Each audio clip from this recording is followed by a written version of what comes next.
Wir fahren Rennen, weil es erstens zur Tradition des Hauses gehört, schon von meinem Vaters Zeiten her, der ja selber sogar Rennen fuhr. Und zum Zweiten, weil ich der Meinung bin, dass wir in Rennen sehr viel Erfahrung sammeln können und dass die Ingenieure und ihre Leistungen durch den Rennsport angespornt werden, weil sie kurzfristige Ziele und Erfolge dabei haben.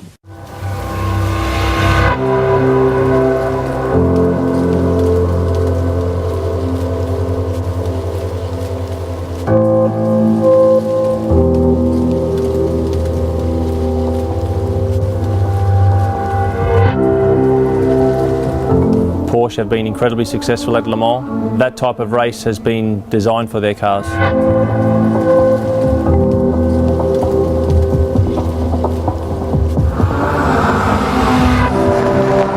I found out, I think in 2012, it was announced that Porsche were coming back to Le Mans.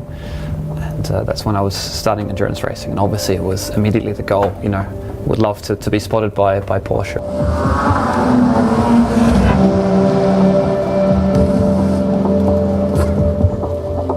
It does mean a lot for me to drive for Porsche at Le Mans, especially if I think the last two Swiss were Joe Siffert and Herbert Müller, two of the most famous Swiss racing drivers, and they drove for Porsche at Le Mans, and I'm now in their footsteps, and I hope I can fill them.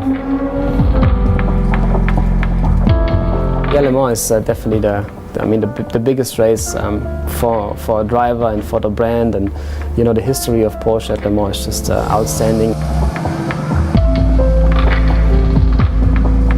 It's one of the unique races that are left from the old times, obviously, and the combination of a closed racetrack and open normal roads, country roads, are not there anymore. So Le Mans is really the last race in history that's been like that, and that's why you already when you walk into the paddock, you understand it's a magical place.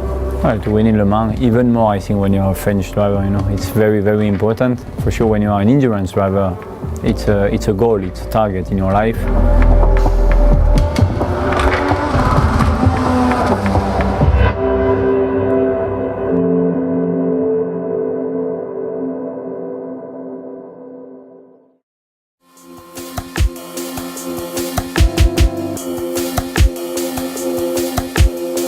This is a Porsche 356. It's the car that got Porsche off the ground as a road car manufacturer and also got it into motorsport.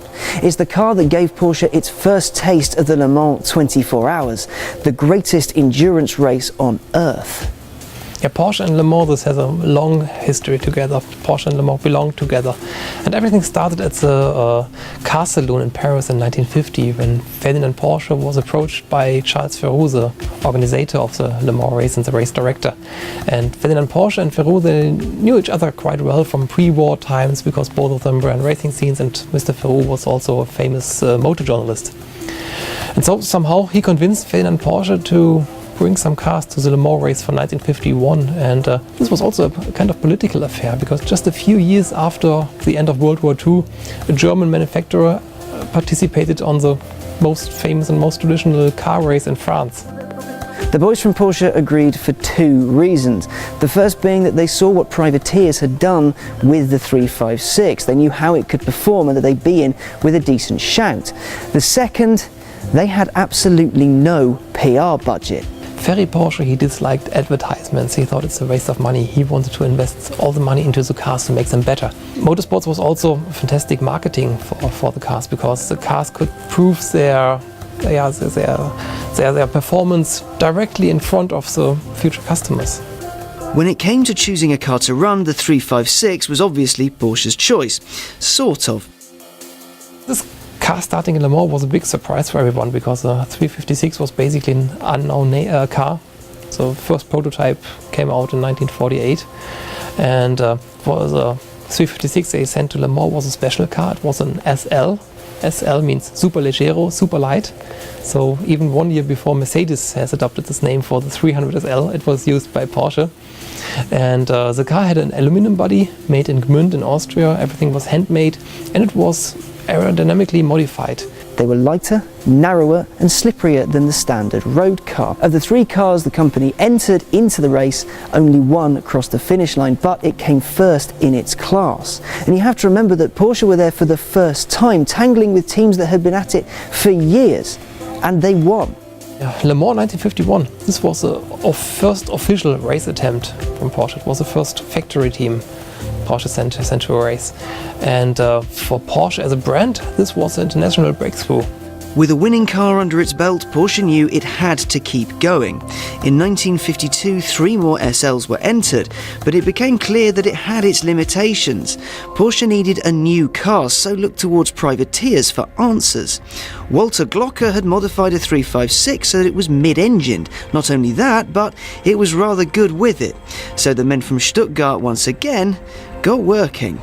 A big milestone for the Porsche motorsport history was the 550 Spider. It was the first true race car made by Porsche. It was designed and engineered only for racing. So it was a mid-engine race car with a tubular frame and an extra light aluminum body. So this car was below 550 kilograms and it had a very special engine inside. It was a race engine with 4 camshafts. We call it the Fuhrmann engine because it was designed by Dr. Ernst Fuhrmann. It participated in Le Mans 1953 and for the next decade it became one of the dominating race cars in these capacity classes. Over the next few years, Porsche would update the 550, giving it more power and less roof. Its skills not only helped it shine at Le Mans, but all over the world. 1958 would be the last time Porsche's cars would make a big splash at Le Mans until the 60s. The shiny new 718 RSK took 3rd place overall. That's less than 10 years after Porsche entered Le Mans in the first place.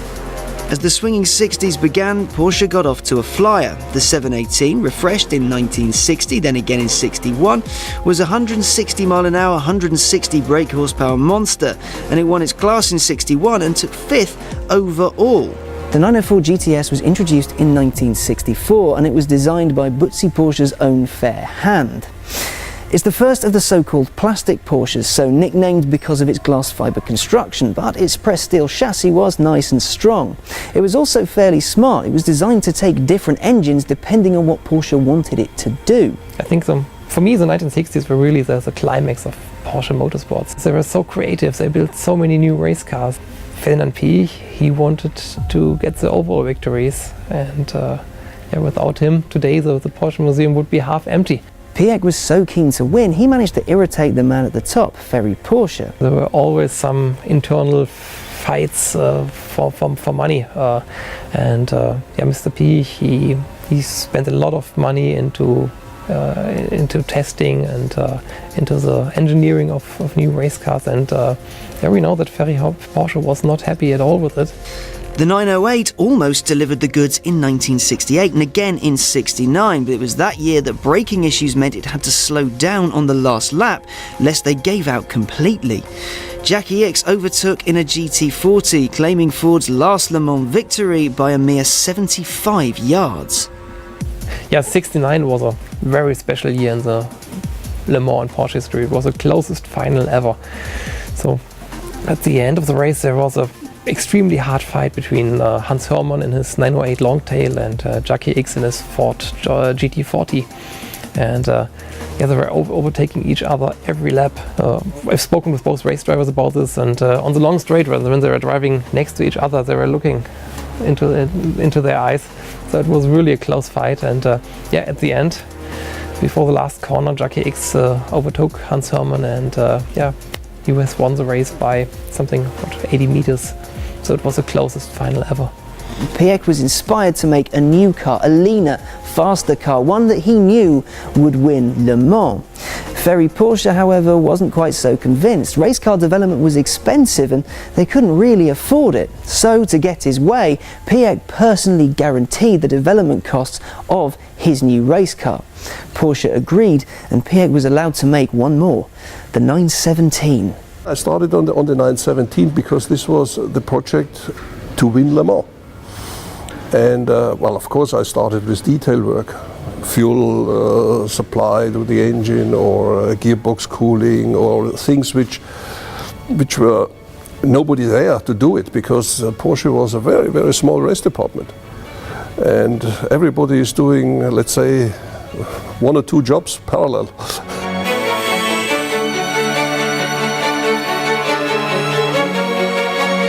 The 917 Longtail was quick but not so stable, and it should be a little quicker and more stable. The drag should be improved because they had quite some downforce at least, but the drag should be improved with the same downforce. All these things which, even today, it's always the same question, but it depends on the situation. And in 1970 the tools were not so good as we have it today.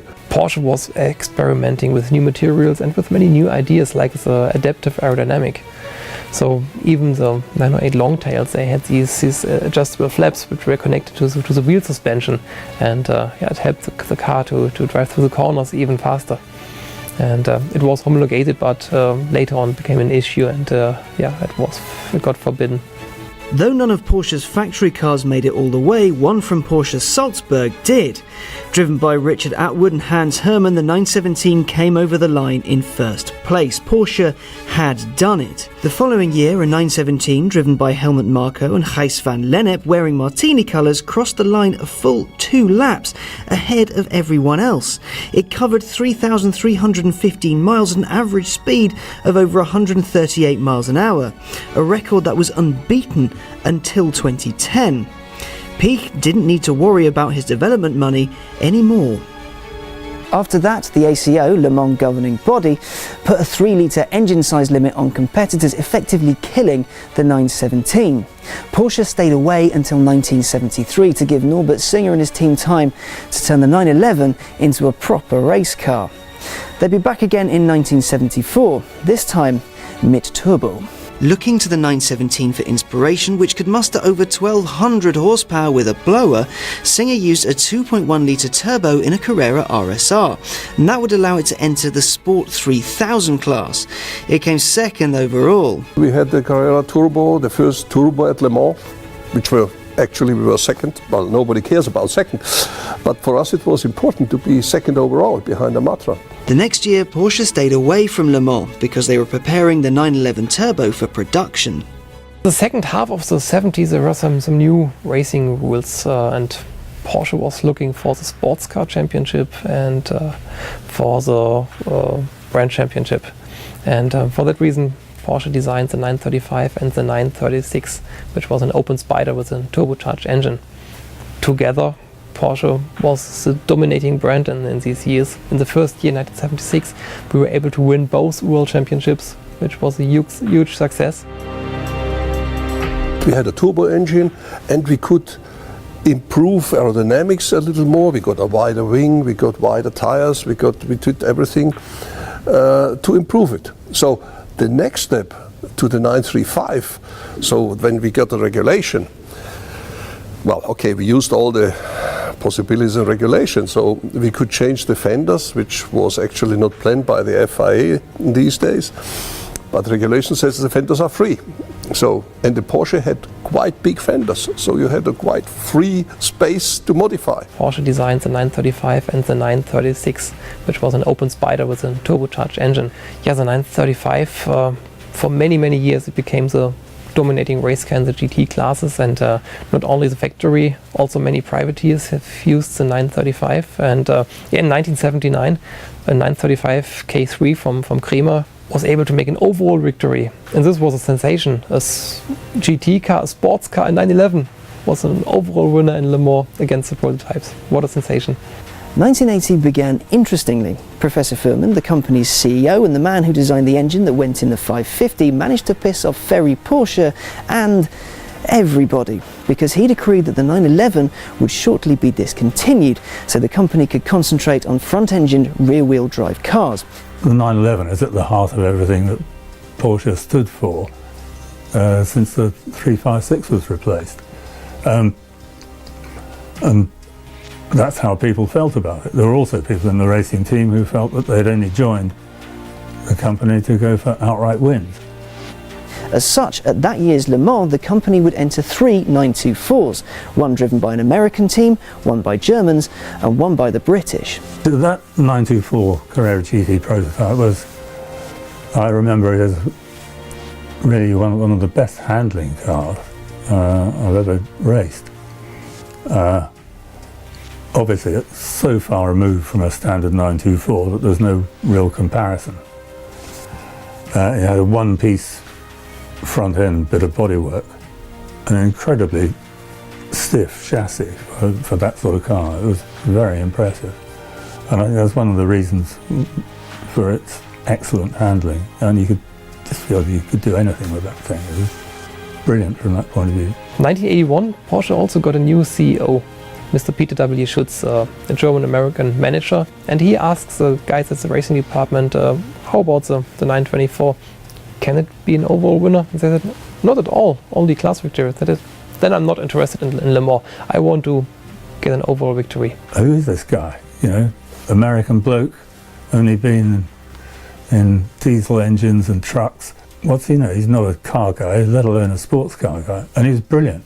He just came in and did really all the right things straight away. First thing he said is, you're not going to drop the 911. When we had a big meeting, I said, do we have any chance to win overall with a 944? And we said, no, we run for a class win. Why we don't prepare something to win, have a chance winning overall?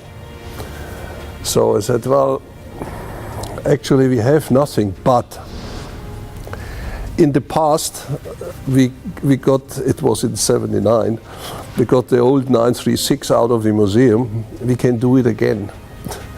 And then I had the idea to get the Porsche 936 Spider, which did win in '76 and '77, out of the Porsche Museum. They installed a new engine, which was designed for the Indy series in the US, and they combined everything, did some little aerodynamical modifications, and then they brought this car to Le Mans in '81. Yeah, and big surprise, this car became overall winner. The same year, Porsche also entered a 924 GT prototype, a thinly veiled 944, driven by one Walter Röhrl. I drove in 1981 in a 944 prototype in Le Mans. It was just before the car was launched to the normal people, and it was a really successful start because we finished 7th overall between all these sport cars. We get a special prize for the shortest time in the pit lane from all cars, and we were just 24 hours, 2 drivers only, just driving, petroling, tires, go. And it was really impressive to finish it between all these supercars. I remember I finished, I went out of the car, pulled out my overall, was sitting in my car and was going home for 1,400 kilometers. And 2 minutes after the finish line, I said, I want to go home. That was something very special. That was for our engineers and our mechanics said, unbelievable. Now he's sitting in his car and goes home 1,400 kilometers. In 1982, Group C racing began. Cars had to weigh at least 800 kilos, have closed cockpits and meet a plethora of restrictions. Porsche's answer to this was the 956. The car was so good that it took first, second and third places. We made a big step forward because we left all these traditional things we had at Porsche with a space frame, for instance. We were not sure if the car is reliable. The engine, we know it should be not a problem, but the rest, and at Le Mans, you know, you always have a lot of gearbox problems. And at the end, we got 1, 2, 3. A new variant of the 956, the 956B, entered in 1984. It was lighter, had new front springs and a new engine management system, and, unsurprisingly, it took the top spot and 7 more top 10 places. In order to comply with new regulations elsewhere in the world, Porsche developed a new take on the 956, the 962. The car was essentially a modified 956, though that does sell it somewhat short. Like its slightly older predecessor, it was not only incredibly popular, but also very successful for Porsche at Le Mans and elsewhere. Not only in the hands of the factory though, but also privateers. The 962 was so good that it saw service all the way from its debut in 1984 and remained competitive until the mid-90s. 85 saw Porsche kick ass again, even though the race itself was apparently more of an economy run than a competition. In 1986, something interesting appeared. Alongside the now usual raft of 956s and 962s, something odd appeared. A 961. In other words, the 959 was going endurance racing. The biggest advantage of this car was its all-wheel drive. But unfortunately it didn't rain, so it had no big advantage of this, and became only a class winner in the IMSA GTX series. Next year in '87, one of the cars burned out. There were some technical problems, but the 1980s were dominated by the Porsche 956s, which became another iconic cars for Porsche.